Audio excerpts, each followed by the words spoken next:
yang Kau sediakan bagiku. Mari sama-sama katakan dari awal kembali.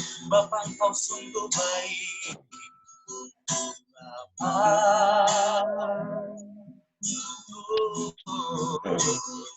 Engkau baik. Kasih melimpah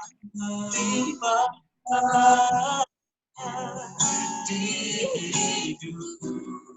Katakan Bapa,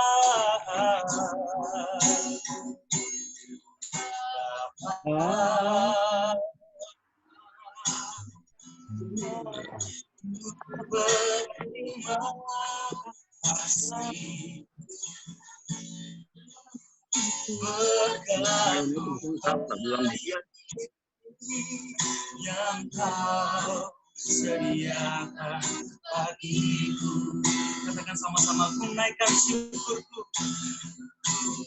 Naikkan syukurku buat hari yang Kau beri. Tak habis-habisnya kasih dan rahmat. Katakan selalu baru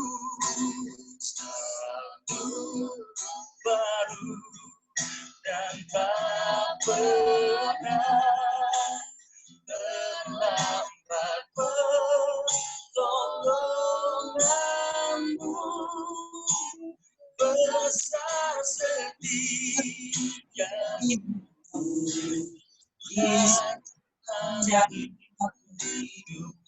Mari sama-sama katakan, ku naikkan syukurku. Ku naikkan syukurku. Oh, buat hari yang Kau beri. Tak habis-habisnya kasih dan rahmat-Mu. Selalu baru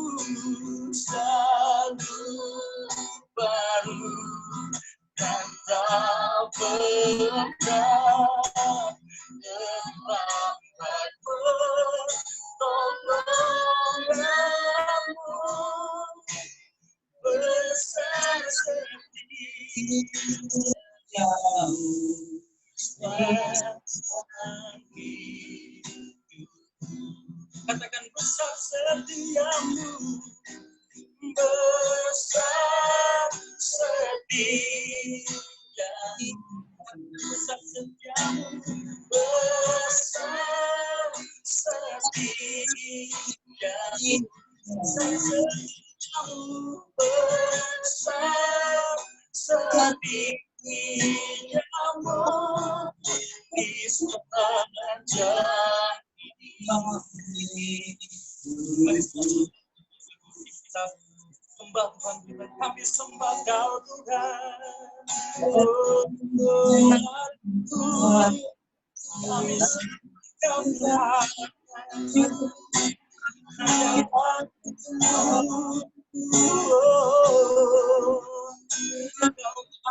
yang baik, Kau Allah yang hidup. Terima kasih kami sembah. Mari sama-sama angkat tangan kita, katakan kami sembah Kau Tuhan. Yesus, Kau sungguh baik. Oh haleluya. Kami sembah Kau Tuhan. Haleluya. Thank you Jesus. Katakan kuasa-Mu terlebih besar. Oh, kuasa-Mu terlebih besar. Tuhanku terlebih besar. Tak pernah terlambat janji. Ya Tuhan, menolong hidup. Kuasa-Mu Tuhan, kuasa-Mu terlebih besar. Aku terlebih besar. Tak pernah terlambat janji, ya Tuhan, berikan hidup. Katakan kuasa-Mu terlebih besar, kuasa-Mu terlebih besar. Tuhanku terlebih besar.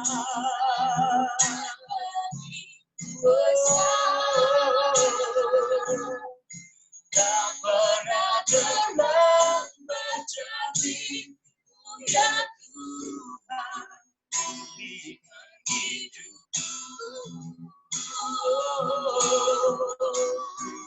Kuasa-Mu terlebih besar. Tuhanku terlebih besar. Dan mujizat tak pernah terlambat janji, ya Tuhan, berikan hidup. Katakan tak pernah terlambat Tuhan, tak pernah terlambat janji, ya Tuhan, berikan hidup. Tak pernah terlambat, tak pernah terlambat janji, ya Tuhan, berikan hidup. Mari berikan yang terbaik bagi Tuhan kita. Haleluya. Terima kasih Tuhan, kami sungguh bersyukur Bapa, sebab kuasa-Mu terlebih besar Bapa. Apapun dapat Kau lakukan dalam hidup kami Tuhan. Namun kami percaya Tuhan, kami anak-anak Tuhan akan selalu memuji, memuliakan nama Tuhan. Apapun yang kami alami, pencobaan apapun yang kami hadapi Tuhan, kami akan selalu mengandalkan Engkau. Hanya di dalam nama Yesus, ibadah ini Bapak kami serahkan hanya di dalam tangan-Mu. Semoga firman Tuhan sore ini akan memberikan kami kekuatan, kedamaian, kesejahteraan, dan sukacita yang melimpah di dalam Tuhan. Hanya di dalam nama Yesus, mari sama-sama yang percaya katakan. Amin. Kita masuk.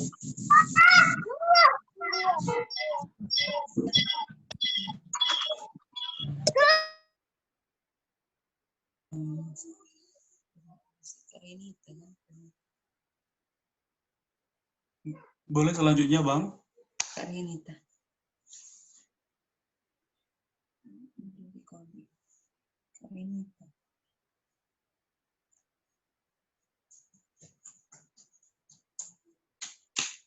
Empat keluarga kita.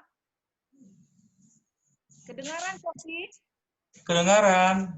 Oke, baik. Kita bersyukur ya, minggu-minggu kita boleh bertemu di dalam keluarga besar kita untuk kita boleh ibadah di tengah-tengah keluarga kita. Sore hari ini kita akan merenungkan firman Tuhan yang terambil di dalam Matius 7 ayat 24 sampai 27. Matius 7 ayat 24 sampai 27. Siapa yang bisa membacakannya tolong dibacakan. Matius 7 ayat 24 sampai 27.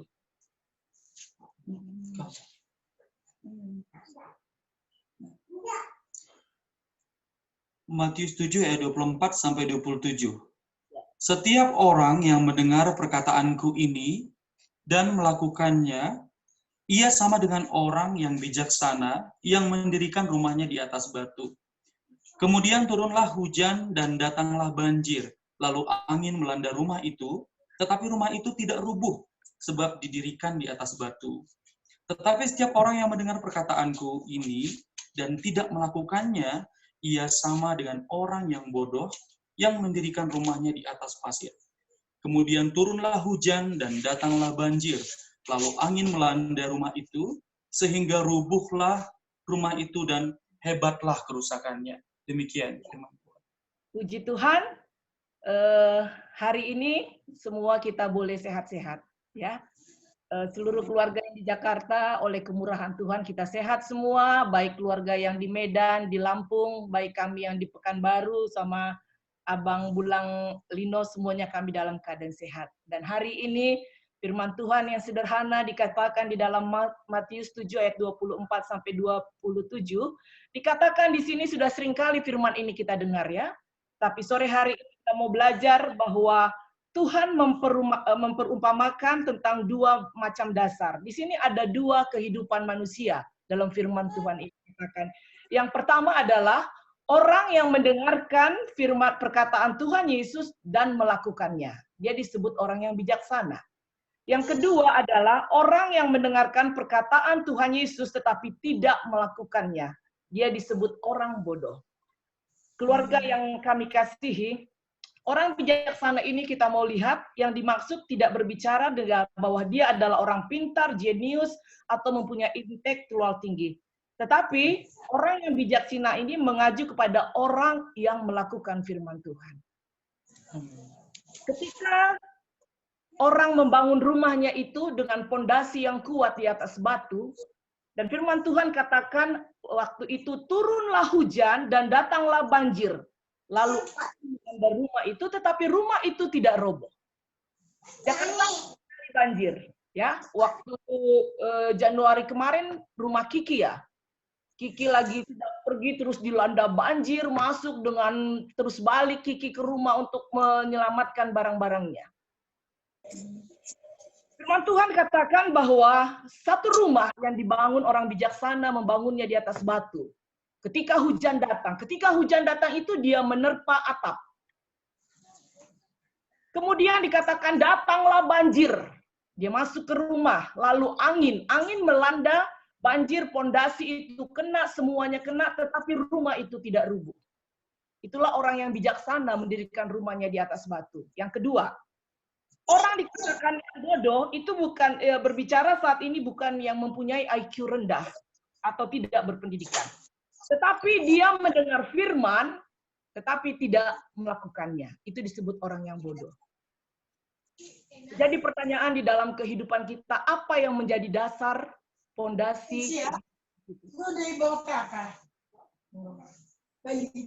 orang tua, keluarga yang kami kasihi? Dalam hidup ini, pasti setiap kita pernah dilanda badai. Masing-masing. Seperti kesaksian Abang Ferdi, ya, Bulang Lino, Kak Marta yang khotbah yang kemarin, itu menerpa. Tetapi ketika pondasi rumah itu didiri di atas batu karang Tuhan Yesus, apapun yang menerpa tidak akan menjadi goyah dan hancur. Kiki yang mengalami begitu banyak badai, ya. Kiki yang sakit, sampai rambutnya juga rontok semua, berapa kali dia ada di operasi, bibi yang sakit. Tapi ketika fondasi iman kita berdasarkan kepada firman Tuhan, bukan mendengar saja, tapi mendengar melakukan firman Tuhan, itu kita akan tetap berdiri dengan kokoh. Akhir-akhir ini, banyak kesusahan, penderitaan yang mungkin kita alami masing-masing keluarga, masing-masing pribadi. Tetapi ketika kita belajar untuk bukan sebagai pendengar firman, tapi melakukannya, Dia Allah akan membela kita untuk tetap berdiri rumah kita dengan kokoh. Satu kesaksian hidup yang boleh saya bagikan di tengah-tengah keluarga kita. 8 Maret tahun 2009, Bapak Ios dapat serangan jantung di ruang ICU. Ketika itu bukan hanya sakit penyakit yang dialami. Usaha kami pun goyah. Pulang dari rumah sakit, banyak karyawan yang harus kami berhentikan. Dan kami bawa ke Malaka, waktu itu dikatakan kalau pulang dulu ke Indonesia, kumpulkan uang, akan operasi sekitar 6.000 ringgit. Atau sekitar, saya hitung-hitung, mungkin uang itu akan habis 300 juta. Keluarga yang kami kasihi, Kami balik ke Pekanbaru dan berobat kembali ke dokter yang sama karena obat yang dari Pekanbaru juga bagus, dan puji Tuhan dokternya juga bagus sampai ke Jakarta, dan pendek cerita tidak ada bypass. Tapi yang saya mau katakan di sini, hari-hari yang saya alami bersama keluarga, setiap pagi kami berdoa suami istri. Tidak ada pertolongan ke kiri, ke kanan, ke samping, semuanya sakit, penyakit, perusahaan sepertinya akan hancur. Tidak ada pertolongan. Tetapi di situ kami tidak mengeluh, tidak menyalahkan siapapun. Saya berkata kepada Tuhan di dalam doa saya, di dalam perkataan saya, setiap orang yang menjenguk, saya bilang begini.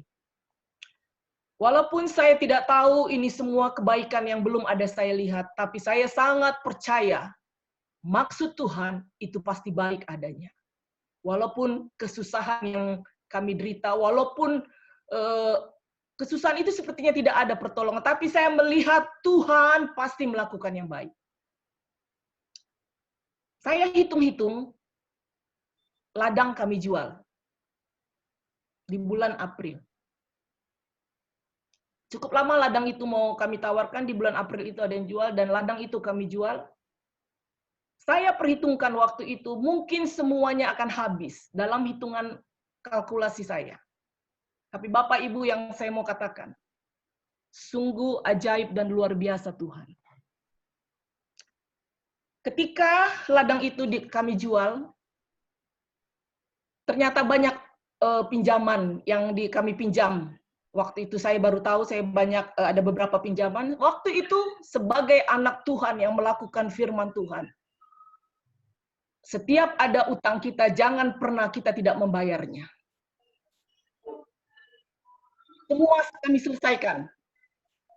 Kami bayar. Saya bilang, mana Pak yang ada pinjaman?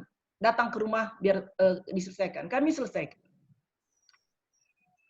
Dan akhirnya, Bapak Ibu Saudara yang dikasih Tuhan, bulan Juli, waktu bulan Mei kami ke Jakarta, untuk periksa di Jakarta, dan puji Tuhan, terima kasih untuk seluruh keluarga yang mendoakan, yang mendukung. Saya sangat ingat, semua orang itu saya ingat, saya catat di dalam hati saya. Terima kasih untuk keluarga besar kami, terima kasih buat dukungannya, terima kasih. Waktu itu, hari Rabu, saya ingat. Setelah pulang dari Jakarta, ternyata dokter mengatakan tidak perlu dioperasi, dan di Jakarta pun banyak pertolongan yang luar biasa. Biasanya di harapan kita itu lama ya mengantri, tetapi puji Tuhan oleh kemurahan Tuhan kami hanya 2 hari bisa di situ, langsung dilaksanakan tindakan di sana. Dan puji Tuhan kembali ke Pekanbaru. Ini yang saya mau ceritakan, betapa jangan pernah takut ketika kita susah, ya, ketika kita susah tidak pernah takut karena ada Tuhan yang memelihara kita. Hari Rabu saya ibadah keluarga di tempat keluarga teman. Dan saya lihat pendeta ini, saya sangat tergerak hati saya. Karena dia mengalami kesusahan. Jadi ada uang kontrakan rumah di kantong dikasih Bapak Ios. Pulang ibadah itu saya tempelkan ke dia dengan mata, saya bilang kasih sama pendeta tersebut. Waktu itu 500.000 kami salamkan ke pendeta. Besoknya kami berangkat ke rumah sakit untuk pasang ring. Tiba-tiba ditelepon dari Prudensial. Saya tadinya tidak klaim dengan Prudensial ini, asuransi Bapak Ios. Dia telepon, dia bilang begini, Ibu, saya heran katanya, ini asuransi Bapak ini katanya, tanpa resume dari dokter, disetujuin, dan akan keluar uangnya 50 juta 2 minggu kemudian. Ini saya hampir tidak mengurusnya karena tidak ada resume dokter, tapi saya heran. Inilah pertama kali kejadian tanpa resume dokter ini di-approve, disetujuin katanya. Terus saya bilang begini, kapan keluar Pak uangnya? 2 minggu kemudian. Oh ya, terima kasih Pak, itu dari Medan, orang kita Chinese yang telepon. Akhirnya kami berangkat ke Pekanbaru. Besoknya masuk rumah sakit untuk pasang ring. 1 jam saya menunggu di ruang tunggu sendiri. Saya berdoa kepada Tuhan. Saya bilang begini, Tuhan, hadirlah Engkau Tuhan di ruang operasi. Jamalah Dokter Dasdo, jamalah Tuhan tolong, Tuhan tolong. Berdoa selama sepanjang 1 jam itu. Selesai dipasang ring, kami dipanggil. Dia bilang begini, Ibu, saya hampir menyerah katanya. Begitu keras yang mau dipasang ini. Tapi saya heran katanya. Saya berjuang kembali bersama dengan tim dan syukur, ini orang Kristen pendeta ini. Dan saya berjuang kembali dan akhirnya ring itu bisa terpasang. Waduh, di dalam hati saya, terima kasih Tuhan, terima kasih. Dan saya bersyukur kepada Tuhan. Akhirnya di situ saya tanda tanganin untuk saya bilang kasih ring yang terbaik, nanti saya akan tambah berapa pembayaran. Waktu itu saya tanda tangan, Ibu bayar tambah 16 juta. Ya saya tanda tangan, kemudian masuk ke ruang tunggu. Jam 5 sore, luar biasa Tuhan itu. Masuk SMS banking, uang dari Prudensial 50 juta masuk sore itu, besok saya akan bayar. Haleluya. Luar biasa Tuhan. Dibilang Bapak Ios begini, Mak Ios, ini uang masuk dari Prudensial, padahal dibilang 2 minggu. Tapi hari itu, sore itu, uang itu masuk. Nah, waktu itu saya harus bayar besok 16 juta. Dan waktu itu Fania harus perlu biaya juga untuk ke Diponegoro, pasti banyak uang keluar untuk itu. Dan Allah sungguh Jehovah Jireh, Dia mencukupkannya. Dan saya berkata begini kepada Tuhan di dalam doa kami, Tuhan, di ruang operasi pun Engkau ada. Di usaha Prudensial ini pun Engkau bekerja Tuhan. Tanpa Tuhan mungkin itu sangat sulit untuk disetujui. Tetapi sungguh luar biasa Tuhan menolong kami. Keluarga yang kami kasihi, hitungan saya mungkin, saya pikir rumah ini pun terjual. Karyawan yang kami berhentikan, kami harus bayar. Tagihan kami 6 bulan tidak dibayar-bayar. Saudara, tidak ada, rasanya tidak ada pertolongan itu. Setiap hari saya berdoa, kami berdoa berdua, menopang, dan sampai pernah suatu kali Alkitab itu penuh dengan air mata. Kami berdoa memohon kepada Tuhan. Dan sore itu ketika kami berdoa, ada administrasi saya bilang begini, Ibu, katanya, ini sudah lama tagihan ini, katanya, nggak tertagih-tagih. Dan sore ini sudah ditandatanganin, Bu, katanya. Itu pagi Alkitab penuh dengan tangisan air mata yang kami berdoa. Dan puji Tuhan sore itu keluar disetujuin tagihan tersebut. Nah, Bapak Ibu, yang kami mau saksikan, saudara sekalian, yang saya pikir tadinya habis, ladang habis, rumah juga akan habis. Di tahun yang sama, Tuhan berikan kami bisa membeli rumah 2 cash. Oleh karena kemurahan Tuhan. Haleluya. Tuhan gantikan ladang dengan caranya yang ajaib. Lebih dekat di sini, tidak jauh lagi. Dan 2 ruko kami boleh bangun karena kemurahan Tuhan. Ketika kami hitung-hitung, Tuhan, saya bilang, yang saya pikirkan itu habis, yang semuanya hancur. Ternyata Tuhan mampu gantikan dengan caranya yang ajaib. Keluargaku yang kukasihi, ketika hari-hari ini mungkin kesusahan kita.